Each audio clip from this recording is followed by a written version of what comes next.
A plus B, syllabe, C, métaphore, grammaire, W, hypothèse, oxymore. J'estime que tu t'exprimes et t'exprimes exécrablement. Y et Z. Le mot bazar a été emprunté anciennement au persan bazar, marché public. Longtemps, le terme est resté exotique, désignant ces grands marchés orientaux où l'on vendait à bas prix, en plein air ou sous des galeries.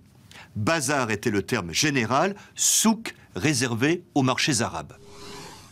L'anglais ayant également emprunté le terme, sous la forme bazar, l'a employé à partir du 19e siècle pour désigner un endroit où l'on vend toutes sortes d'objets. Cet emploi a influencé le français bazar. Un grand magasin vendant à bon marché s'est appelé un bazar. On connaît à Paris un fameux bazar situé en face de l'hôtel de ville. De nos jours, un bazar est plutôt un petit magasin à clientèle populaire vendant toutes sortes d'objets à bas prix. D'où l'emploi péjoratif, une camelote de bazar. Une nuance également défavorable se retrouve dans un autre sens dérivé. À partir du 19e siècle, bazar désigne un amoncellement pêle-mêle d'objets hétéroclites.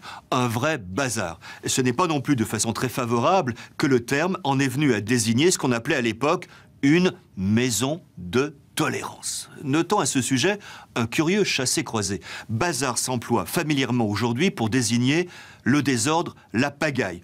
Quel bazar est une locution familière, mais moins courante, sans doute qu'une autre expression plus franche et carrée et de bonne aloi. Quel bordel! A plus B, syllabe, C, métaphore, grammaire, W, hypothèse, oxymore.